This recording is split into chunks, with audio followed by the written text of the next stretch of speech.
Welcome to Soul-Led Creative Women, the podcast for heart-centered creative women who are ready to reclaim their spark and live with deeper meaning, authenticity, and soul.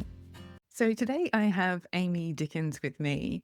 Amy is a leading voice on joy, play, and reconnecting with the parts of ourselves that make us feel most alive. She hosts the podcast Joyfully You, where her mission is to help adults rediscover the transformative power of joy and play, not as something frivolous, but as a vital part of wellbeing, creativity, and authentic living. Amy also shares her message through her new book, 101 Ways to Spread Joy. So welcome, Amy. Oh, thanks so much for having me here. Your voice is absolutely delightful. It feels like a exhale. I'm like, wow. I'm like, have you ever thought of Oh, reading that's nice. Oh, or maybe it's my something? I'm like microphone. very grounding and relaxing. I'm like, I love this. We're gonna have a great time. So, thank you. So let's start with your story, Amy. Tell us about your journey and how joy and play have become such a big part of your life and your purpose. Absolutely. Yeah. I constantly am meeting people and they're like, you must have just been born this way. You were just and sing with energy of the themes and gallivanting around, talking to everybody in the room. And of course, I think that there was, I was born with a spark and it was there. But for most of my life, it was really quite hidden under a lot of pain and suffering and a lot of anxiety and social anxiety that was not your average every day. It's really intense where I really couldn't talk to anybody other than my partner, and my life was very small, and I felt terrified of everything. I felt like everything was giving me panic attacks at some point. I would get depressed, and my nervous system was just jacked. I was just had no idea what to do, but there was that little, still small voice within that always said, it gets so much better. I don't I don't know how, but I know that it did, and I'm so grateful for that voice, and that I would listen to. And then, it would go away some days and feel so just like, no idea, that on the knees moment of how, what do you want from me? But it planted a hunger inside of me of how can I walk through this darkness towards a light that I can't even see to know that it's there. And I just would read all of the books. And I really went oh, I don't know anyone, so I'm just gonna read 80 books a year and take all the online courses and start meditating and doing yoga and did the yoga teacher training and really I was an achiever growing up, and then the good straight A student becomes into the good worker bee at, all the places that I would work at. I really applied that, I think, to my self-help journey as well of when I get all the gold stars and read all the things exactly as I'm supposed to do. And it did help, of course. You start meditating, start taking deep breaths and you start making changes to your patterns and you do change. But I reached a plateau in that after a decent amount of years where I wasn't getting any better and I was still struggling. I was so much better than I had been. I wasn't, living in a dark pit of despair, but something wasn't shifting anymore. And that's always a call to, kind of like the hero's journey. I don't know if you're familiar with that, but I feel like when things aren't working, it's this call to expand into the unknown. And I'm always so grateful for that moment where I said, okay, I'm gonna just start following my joy. I don't know what that even looks like. I've never being a people pleaser achiever. I didn't really know what that looked like for me very much. And certainly breaking up with my partner of 11 years wasn't the thing that I was like, "I don't bring me joy. He's like the light of my life." But there was something that I think I needed to choose me in that and have and that permission slip of, oh, whoa.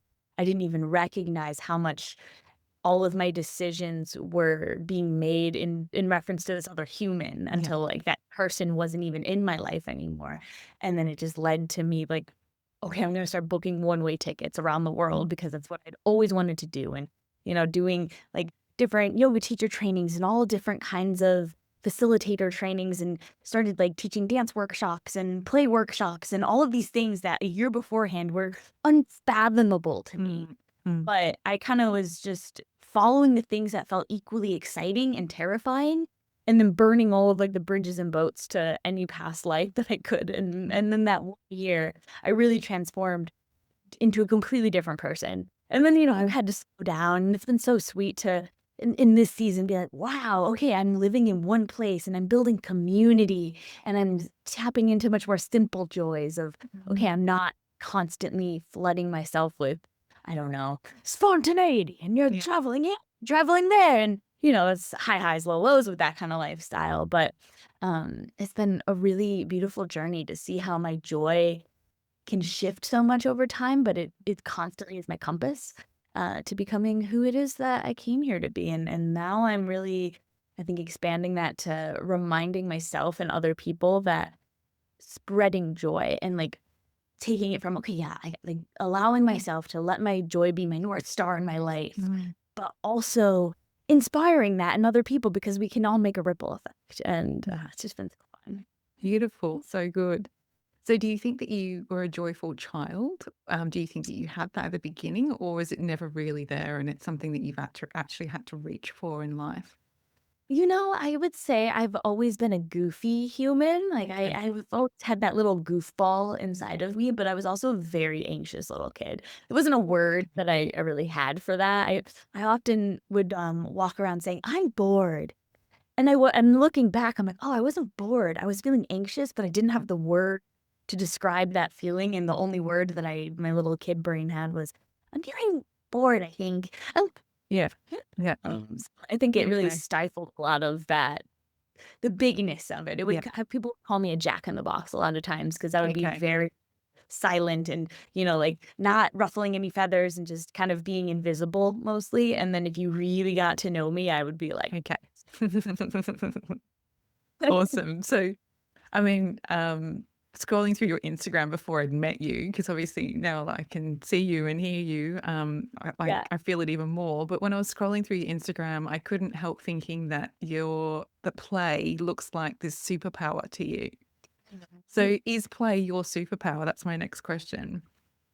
I love that question. I think it might be one of them. And which is so funny because I spent my whole decade of my 20s on this hunt for my superpower or my gift or my purpose. And I was like, am I the only one that wasn't born with this gift or purpose or superpower? I'm the forgotten one. And was like so dramatic about it. And I'd like try and read all the books. And I was like, whoa, who knew that it wasn't something that I was like I was looking for it in people that I was seeing around me and I had no idea that I just needed to kind of give myself more and more permission slips to be myself. And the more I could do that and do the inner healing as well to, you know, feel comfortable doing that. I'm like, oh, wow, being playful. What did someone say?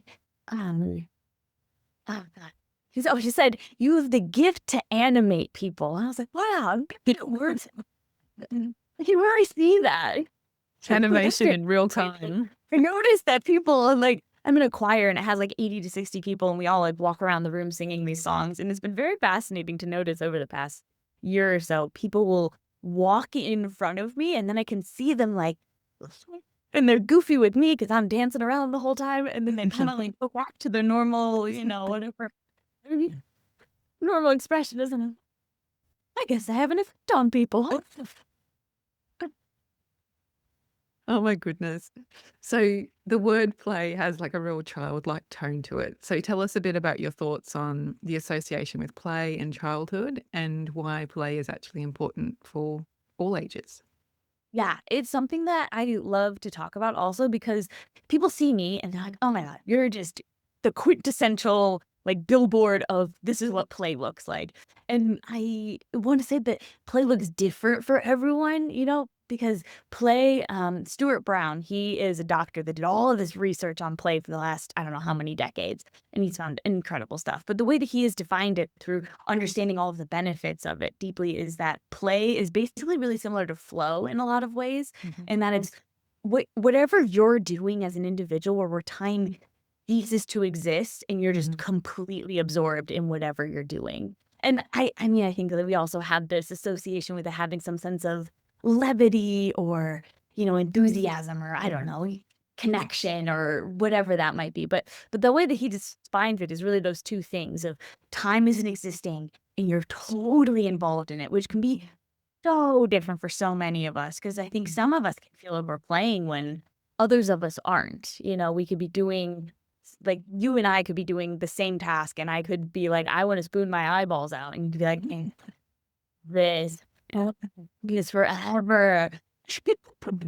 So I would love to start with that because I want to give people the permission to, like, always to play and to just, be yourself and to explore what that looks like, but to not force yourself necessarily to put yourself in the box of, oh, it needs to look like how Amy's playing, because Yeah. that might not be how you play. And that's okay. Some people are really adventurous and they need a lot of like adrenaline sinky activities to, be jumping out of a plane or something to feel like they're playing. And other people want to feel a little more like in a detailed, tinkery kind of thing. And our childhood really leaves a lot of clues to that. If we're in a season of life where, wow, I don't even know where to start. Like, what does it even mean for me to play? It's been so long, I can't even remember. Think about the things that you loved to do as a kid. Because obviously we all, I'm sure did certain things with certain friends. It wasn't really my cup of tea. But the things that you did that really, you loved it. Like, you were in your own little world. Like, kids they can get there fast a lot of times of, like, my imagination is taking over and everything else is ceasing to exist. And it doesn't have to be, tit for tat, the same exact thing that you did, but it can be a clue as to, oh, I was really playing this imaginary game of exploring through nature and all these, like, that's where I was like really in my playful state. And I'm like, oh, maybe I just need to like go on a walk in the woods. I don't need to go on this whole like epic adventure of like, I don't know, playing with fairies or whatever it would be that you did as a kid. But noticing certain elements and allowing yourself to experiment and explore. And I often still need to do this, but definitely on my path to rediscovering my joy and my play, there was a lot of trial and error, a lot of trying certain things and sometimes that didn't quite land, huh? We don't need to keep doing that one. That was okay. But other things you do and you're, wow, that filled my cup. Like, that's lighting me up. That did something. And it doesn't have to be purposeful. It doesn't have to, I think in our to-do list oriented culture, where it's like productivity obsessed and, efficiency, sometimes the most efficient thing that we can do for our brains and our creativity to think, smarter, not harder, is to just play for the play of it. There's so many different benefits that, like of kids playing, but also adults playing, of the creativity that it creates in your brain and the spaces and connections that you're making, that if you just are forcing yourself to be really focused in like one linear way of thinking, you're not allowing this whole other part of your being to kind of come forth. It's pretty difficult for some people to access that though, do you think? So, as adults, what do you see the biggest struggles, with accessing that playful, creative part of ourselves? Yeah, I mean, I'm sure it's so different for so many people. I host a joy parade every week where I get people dancing in the streets. I have like a big boom box kind of coming through with like, corny oldies playing, and I'm just getting people like doing very simple, silly dances and inviting people, like a bunch of random strangers basically, to play. And it's very interesting to see how many people I can see, because certain people I'm like, oh, they're just really not into this. Like, I don't even interact with them. Like, so I'm really gonna like see a mile away, and like we will just pass past you. We don't even interact. But other people you can see they're not interacting with, and they're like almost trying not to make eye contact, but want to. And you can see this like push pull happening within them of, I want to play, but I'm scared to play. I'm scared maybe of somebody judging me or things like that. So I think certain people are fearful, and that one I think I also really can resonate with, of so much of my life really feeling this keeping myself stuck in the sidelines of not feeling safe to say yes. To let loose. Yeah, to let loose. And, part of my story is the big fear of like rejection. So I think that that's a really common fear for a lot of people, is I don't want to be judged. I don't want to be rejected, because most humans want to feel a sense of belonging. And a lot of us haven't walked that journey of finding a sense of belonging in like ourselves or even a community at large. I think that there is a larger tolerance for risk when you even have some community. Like, you might not even be community, but you're like, whoa, I have my homies or my family or some group of people that I can come back to when I'm at this thing out here, that I think I can take more risks actually, because I have a Okay. space where I'm feeling resourced in my sense of belonging. And with our loneliness epidemic right now, I think that we're all just really struggling a lot with that, of just this Connect. human nature to belong and be communal, and there's a sense that we need to take risks though to heal. Yeah. I think that a lot of times the titration of that, how can I walk along the edge of my comfort zone? Mm. And another big reason would be not seeing the value in it, not seeing the Okay. value in play. I think that we can really value output things. It's like Mm.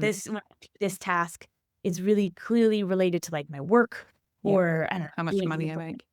yeah, it's Mm. helping the house, or Do you think do you think that there's like such a thing as that's just sparked as you were kind of, love it. talking away there.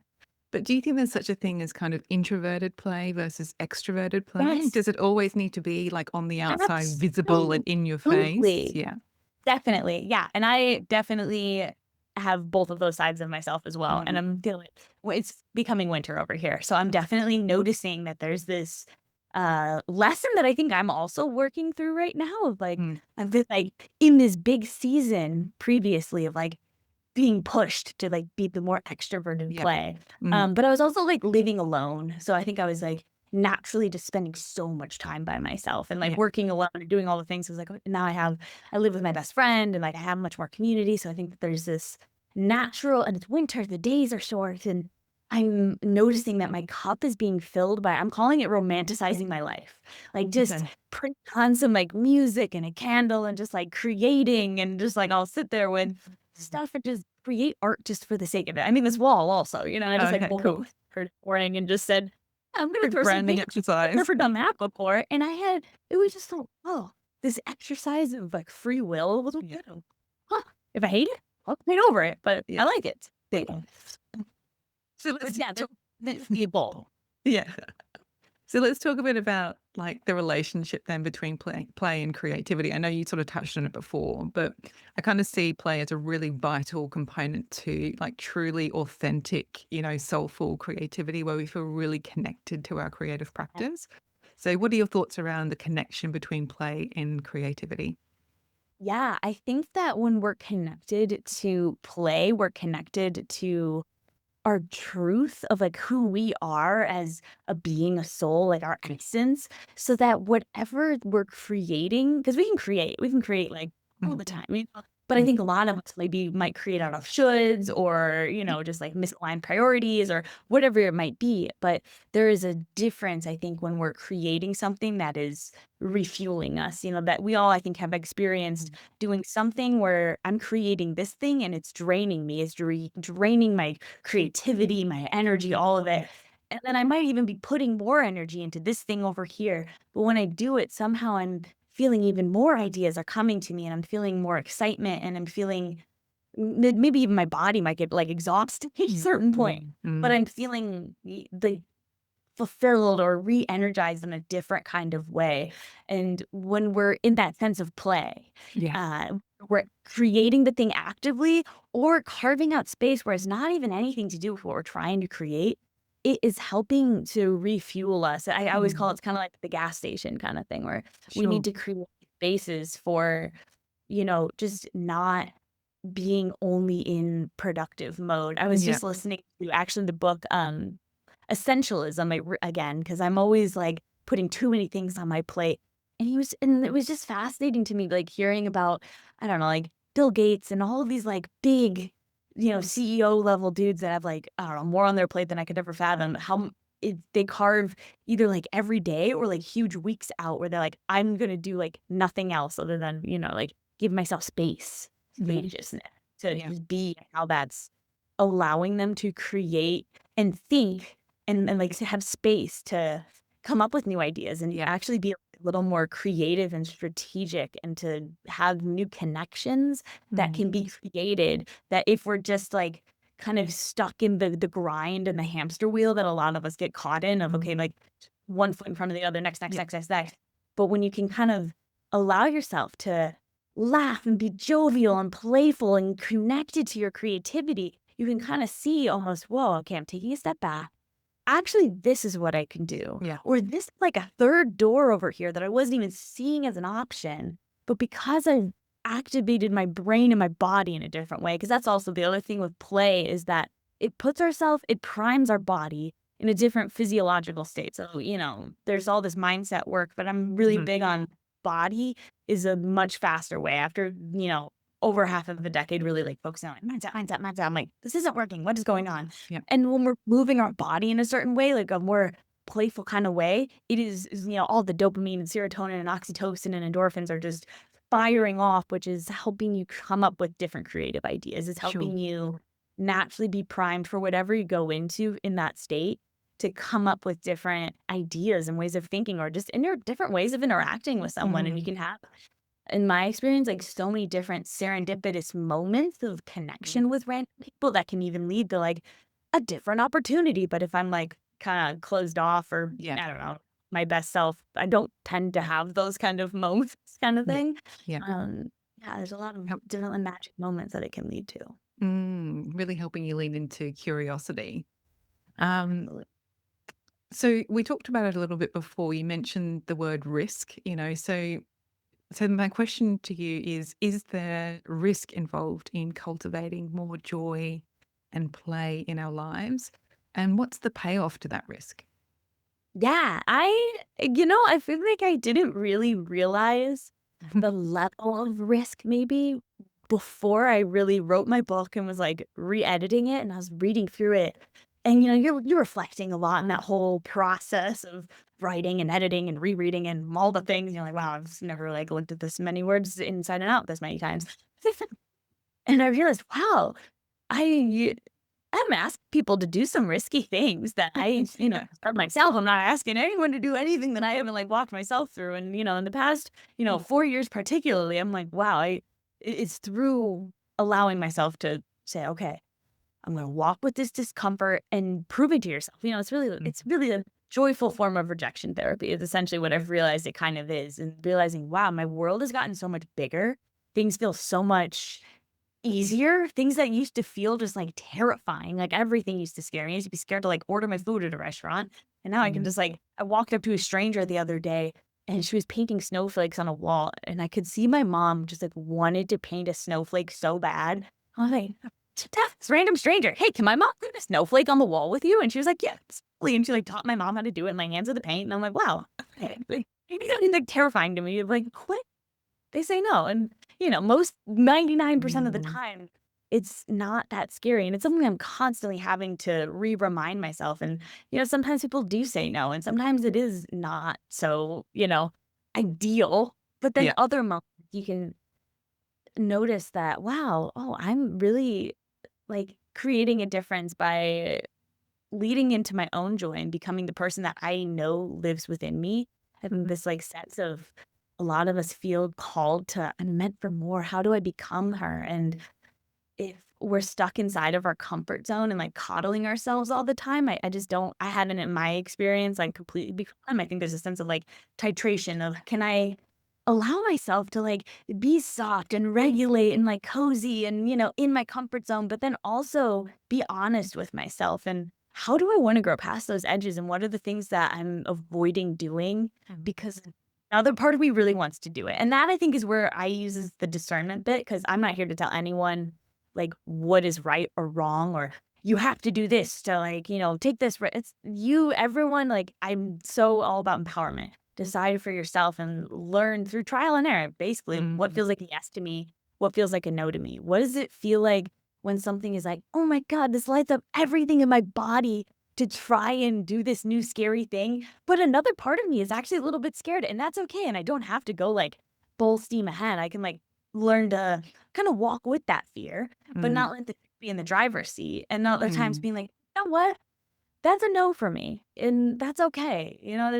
We don't have to take every single risk that anyone else out there has ever done. And it's a beautiful part of the journey, I think, of becoming ourselves to understand, okay, no one knows better what's for me than me. And I can trust when it's time for me to take the risk that feels right for me at this point in time. And maybe it, the risk I can feel like, yeah, I want to do that, but not right now. Yeah. It's like, I think sometimes things come up to me right now. I'm like, wait, that's right now. Maybe that right now, that sounds good. Yeah. But do you think when we've got this kind of like idea that on the other side of the risk, there's something that's really rewarding? And what I was getting as you were sort of talking there was really the reward is growth, right? It's Yeah. expansion and growth and some sort of transformation. That's on the other side. So do you think it helps to have that kind of in mind as you're kind of, jumping into the risk or, saying yes to the risk as well? If you know that there's an opportunity for growth, is it easier?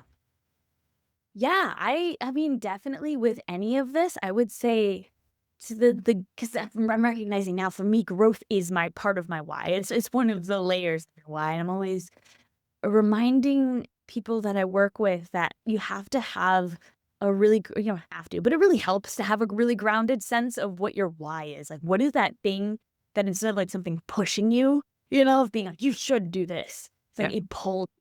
It's this level of, do you really want to be of service, or do you really want to, whatever your why is, that, and like, the one that really it strikes a chord with you specifically. And, there's so much depth that you could go into with that and kind of going like different layers on the why, once you think you found it. Okay, why that? Yeah. And Yes. then why that, until you find something like, oh, whoa, it's that's my why. And a huge part of the growth for me is because I'm really my part of my why is I really wanna create ripples of impact and change and create a movement of joy around the world, and kind of like an underlying layer of that why is I know I have to grow into that person. Like, I Yeah.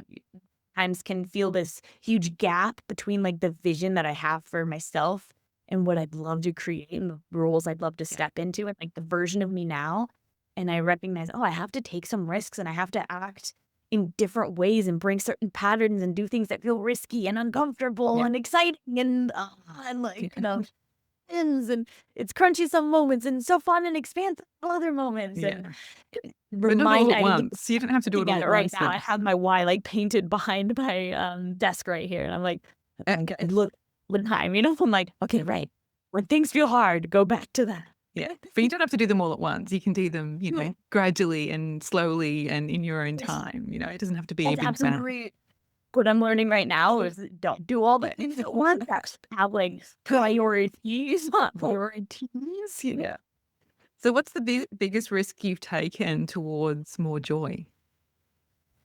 I mean, definitely, I think the first biggest risk that I really took, there's so many. I mean, I sold all my stuff and into a van, and then I broke up with like my fiance, and we were like had been together for 11 years, and like he was like my everything. And there's been a lot of different risks of realizing a lot of times that, and a lot of times the risk was really painful in the moment. Like really, it wasn't like immediate, like,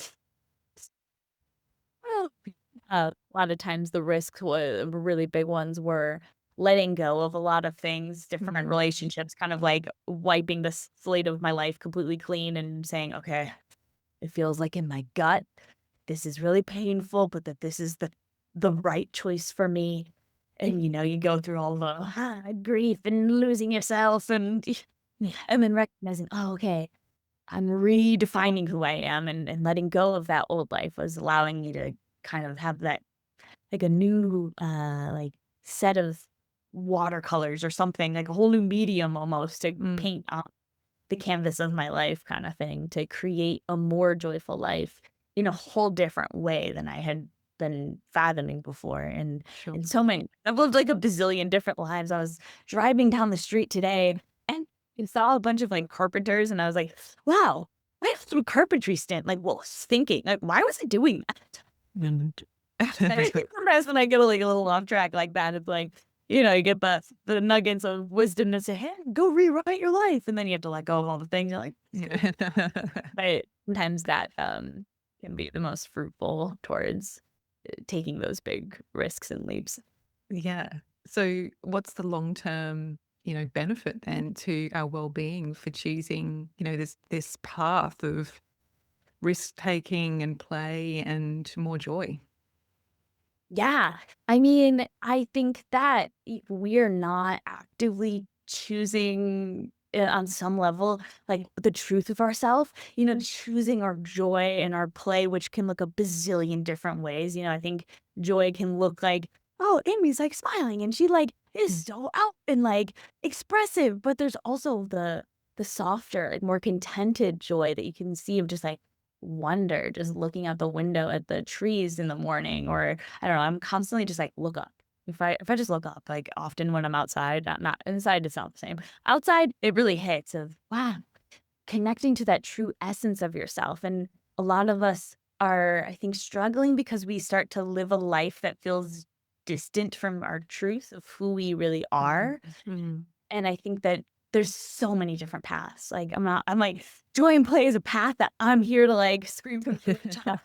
He's an incredible thing. But I'm never here to say like, this is the one guy. Like there's a million different paths to being true to yourself and who you really are and being honest with making choices in alignment with that and being in alignment with the Mm. purpose you came to share and all of the beautiful gifts of the puzzle piece that you are. I'm like every person in this earth I think of as a puzzle piece, as they have these gifts and these superpowers, and if they are being honest and true and like as embodied as they can in that moment with who that is, it kind of can click in with all of the other puzzle pieces in the world and kind of create a beautiful tapestry of making the world a better place. So kind of, the joy and the play, I think, is the best way that I've found for myself and many other people to both create that pathway to who we are truly feeling in, like, well, this is the real me. And then from that, also spreading in joy and creating the world that we wish to live in. Kind of Mm. by being who I really am, I can actually go walk my talk and kind of create ripples of change and impact and, you know, make impact and change in the streets, in, how you interact with strangers and knowing that Mm. it can invisible impact that you will never see. Mm. And so how do you think that people really make, this kind of way of thinking and this approach to, to living, how do we make it more of a priority, when life is so busy and there's so many things to do, how do we do that? Yeah, I mean, definitely I would circle that back to understanding how it's like linked into your why. So whatever for each individual, like if you're like, I really feel like it's important for my kids to create a better tomorrow or to be able to really give them the best future and the best life or to just show up for them, for example. Mhm. I understanding that, wow, okay, if I'm filling my cup and also just resourcing myself, I'm going to show up different in all of my relationships and every single interaction that I have. I think we all know that we show up different when we're feeling like really like stressed and depleted versus when we're feeling like resourced and my cup is filled. And maybe something else might have to like shift. Maybe it's Mm. a little, I'm definitely a constantly learning time management of, okay, what can I like systemize, delegate, automize, or just completely cut out, Okay. and kind of those kinds of things. And how can I simplify my life at the same time and not make it this whole like, oh my God, I'm spinning like 900,000 plates and I keep adding more. Yes. Yeah. It, it is, I think, when we maybe get down to the truth of who it is that we want to be and how it is that we want to show up in our relationships. And for, most people, when I don't know, studies where it's like, oh, all the people on their deathbed, like, what was the thing that they regretted or what mattered most? And a lot of times it was, I spent so much time at work, spent so much time like on things that didn't really matter. And I didn't Mm. spend enough time with the people I loved and, being that person that they deserved as well.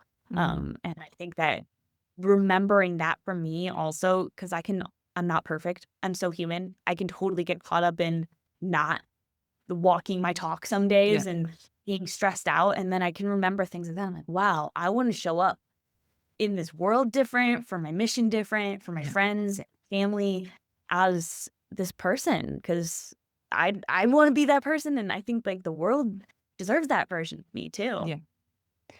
So what are your favorite practices then in terms of, cultivating more play and joy? What are your personal practices that you go back to all the time? Yeah. For me, I mean, I was a dancer growing up and I had Mhm. like a whole break up with dance because I was a competitive dancer and it was honestly a very toxic environment. So for years I didn't do it. And it's been so nice the past, I don't know, like 7 or so years getting more and more back into that and like, wow, that's one of those things where I look back at my childhood and I'm like, "Oh, what are you doing?" I love dancing. And I love dancing, like, not to look cool or, like, look like, "Ooh, yeah, shit," but just, like, nobody's watching it, like a complete goof and just having the music so loud. I'm like, that's, like, the thing that I think when I force myself to do it, when I'm, like, in that, like, "Oh, I'm grumpy or I don't have time," I'm like, "Just do 1 or 2 dance." And then you don't keep going, but just try it. Like 95% of the time, I'm so glad I made myself do the thing. And there is that 5% of the time where you're like, wow, you know what? I just need to feel my not so fun feelings right now, and that's okay. But then dancing, singing, and I think my friends, I've always been someone that just adores my friends. They just crack me up. I love like making them laugh. That's also something that I'm like, this is just the best. Oh, and then I get to mix all of those things together when I host this joy parade that I host every week where we just get people dancing through the streets and singing and having a good time and just doing like the YMCA as we like walk through downtown. And it's just so fun. It's literally the light of my life right now. So, for all the women who are curious about infusing more play and joy into their lives, what powerful message or question would you like to leave them with today? Mm. Wow. Who would you be if you chose joy today or in like 5 years from now? I'm like, "Oh, I never even said that question." I'm like, I want to write that down. I don't want to imagine myself before, but I'm like, I want to like journal about that after I get off this. Who would you be? Like, like no filter. Just allow yourself to really be honest. Like if you let your joy take the lead and be the compass in your life, what different choices would you make? And not like letting yourself be like, wait, no one else ever has to see this. Like maybe write it down and just say, okay, I don't even have to do any of these things. If there was sky's the limit, like what does that look like? And allowing yourself to just recognize that. And maybe you want to like make some of the big things a little smaller first to make it a little more digestible. And knowing that a lot of times I've also discovered that doing joy things together. And I've had so many periods of my life where I've had no one. And it's caused me to have to make those brave moments of like, okay, I'm gonna like reach out and make a friend and hopefully find new people. But there's something about humans that we just love to share experiences. I think we just naturally, it's like, oh, something exciting happens to us and we like want to like pick up the phone and like share that joy that we're experiencing with somebody else, or and also with like our sorrows and all of the things and all of our enjoyments. How can we as women, I think, build connection with each other and build like, kinda, like, lift each other up, I guess, is where, like, community of can we get together and, maybe, like, I'm not feeling up down or I'm not feeling so, like, up one day, but, so if I can lean on somebody else and we can, like, kinda borrow my belief in, "You got this." Like, we can, like, kinda shift each other's states together rather than, I think a lot of times it feels much more comfortable to, like, complain or connect through, like, negative things. Like, how does that shift our relationships and our relating and how close we can actually feel? Not that we can never, like, complain or, like, be honest, vulnerable, but sometimes I can be in certain spaces and it feels like people just wanna it feels safe for people to connect over, like, what's going wrong rather than Yeah. what's going right. Yeah. Yeah, that's beautiful, actually. I really like that. So how can people get to know you better, Amy, and get a real feel for the work that you're doing? Oh, yeah. You can follow me on social media at the Amy Dickens on Instagram, TikTok, YouTube. Or if you want to like just check out what else is going on in my world, livejoyfullyyou.com. I got all of different kind of things going on. I got a sweet little newsletter. And you can find the first 10 pages of my book there for free. 100 Ways to Spread Joy. You can sign up for that and get a little taste of it. And you're like, oh, I want more. It's a really sweet, like, Yeah, rainbow-filled, like, beautiful. joyful read that I designed 'cause I'm like, a lot of people don't have that much time, and it's like, it could Mm, be a bathroom reader, that you could just keep in there next to your bed, and you just read, like, a page here and there. You could read it front to back. You could, like, flip to a random thing and let whatever thing you open to inspire you that day, or however you want to have it on the journey. And it also has, a little breakdown of how you can kind of create a little joy spreading club together, like literally like step by step if you want to like completely follow it of like, this is how you like get the people together. And this is how like you do this and this and this. And here's some games you can play and here's some activities and, or you can do none of it. Live your own life, use your free will. Yeah, it's just the whole mission of it is to just remind people that we can help ourselves come back to our joy by spreading joy in other people and just mm, random things that you never know the ripple effect that you can have in the world around you. Like maybe you just even like create, I don't know, like write down on the sidewalk with some chalk one day a message that like sits with somebody that plants a seed that mm, uplifted them in a way that you have no idea. You don't even know this person exists or yeah. will ever exist. And it could have totally, just shifted the way that they walk in that day or that week or that year. And it's been really sweet to remember that and hear like Mm. sometimes 6 months later from people, "Oh my god, that was you?" Oh, That's something good. So cool. Thank you so much for coming and chatting with me today, Amy. Love chatting with you. So much fun. oh, it's been such a delight. Thanks so much for having me here, Sam. Hey, Sam here. Thanks for listening to the end. If you love this episode, I would love to hear from you. Please send me a message on social media. You can find me on Instagram at Sam Horton Studio. For more episodes like this, please subscribe to my podcast, Soul-Led Creative Women, on your favourite platform. You'll find all the links at samhorton.co/podcast. The themes and tools explored in this episode feature in my new online program, Empowered Creative Soul. To find out more and join the waitlist for VIP perks when doors open, please visit samhorton.co. The direct link is in the show notes. Take care.